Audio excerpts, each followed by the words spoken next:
पंढरीची वारी जयाची एकुळी त्याची पाय धुळी लागो मज तेने त्रिभुवन होईन सरता नलगे पुरुषार्था मुक्तिचारी.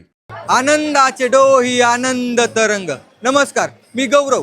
स्वागत आहे तुमचं आय लव्ह नगर प्रस्तुत अभंग वारी पॉवर्ड बाय कॅमल सुपरफाईन साबुदाणा. आज आपला अनेक मैलांचा प्रवास संपला. आपण आलोय थेट पंढरपुरात.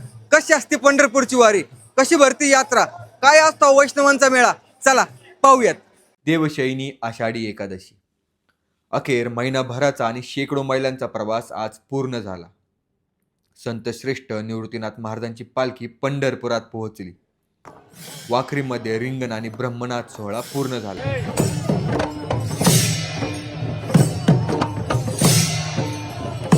आणि वारी निघाली वाखरीवरून पंढरपुराकडे. वारी नक्की काय असते वाखरीमध्ये आल्यावर समजतं. तिथे चांगदेव महाराज, सोपान काका, संत मुक्ताई, संत नामदेव, संत एकनाथ महाराज आणि विश्वगुरू निवृत्तीनाथ महाराजांची भेट झाली आणि सुरू झाला वैष्णवांचा.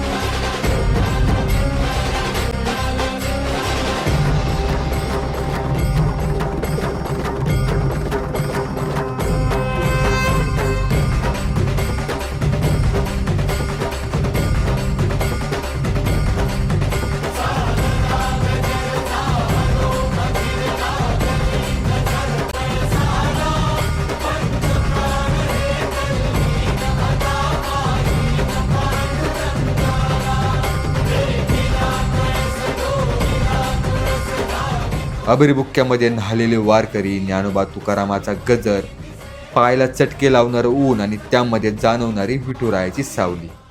पालखीसोबत पुढे चालताना आम्ही पोहोचलो चंद्रभागेच्या वाळवंटात आणि अचानक आठवलं लहानपणी ऐकलेलं गाणं. खेळ मांडियेला वाळवंटी ठाई, खेळ मांडियेला वाळवंटी ठाई, नाचती वैष्णव भाई रे. तिथे पोहोचल्यावर समजलं की पैसा, पाणी, आयशो आराम हे सगळं या आनंदासमोर गौण आहे. तिथे कोणी एकमेकांना ओळखत नव्हतं, पण सगळे आनंदात एकमेकांसोबत वारीचा प्रत्येक क्षण अनुभवत होते. कोणी आनंदाने हलगीवर नाचत होतं, कोणी चंद्रभागेची आरती आणि ओटी भरत होतं. वासुदेव अभंग गात होते, माय माऊली आपल्या साड्या सुकवत होत्या. वारकरी चंद्रभागेचे स्नान करता करता आनंदाने खेळत होते. कुणी संत महंतांच्या पादुकांना स्नान घालत होते, कोणी आपल्या घरच्यांना देखील चंद्रभागेच्या तीर्थाचा आशीर्वाद मिळावा म्हणून बाटलीमध्ये हे तीर्थ भरून आपल्या पिशवीमध्ये ठेवत होते. हे सगळं पाहताना मी मात्र शांत होतो. म्हणजे शेकडो मैलांचा प्रवास करून सुद्धा एवढा उत्साह कसा असू शकतो याचं उत्तर मात्र अजूनही सापडत नव्हतं. मग पुढे येऊन भक्त पुंडलिकाचे दर्शन घेऊन आपण निघालो विठुरायाचे दर्शन घेण्यासाठी. आता तुम्ही ही गर्दी पाहून म्हणताल की किती ही गर्दी, पण ही गर्दी नव्हती. हे तर खाकी वर्दीमधल्या विठ्ठलाचे नियोजन होते. कारण ज्याप्रमाणे पोलीस बांधवांनी नियोजन केलं होतं त्यामुळे पावले थांबत नव्हती. ती विठ्ठलाच्या ओढीने पुढे चालतच होती. पुढे चालता चालता आपण आलो मुख्य मंदिराकडे आणि येता येता लहानपणापासून ऐकलेल्या आख्यायिकेची प्रचिती आली. मारुतीच्या मंदिरासमोर बसलेला नंदी पाहिला आणि खरंच भगवान शंकरांनीच पहिली वारी केली असणार याची खात्री पटली.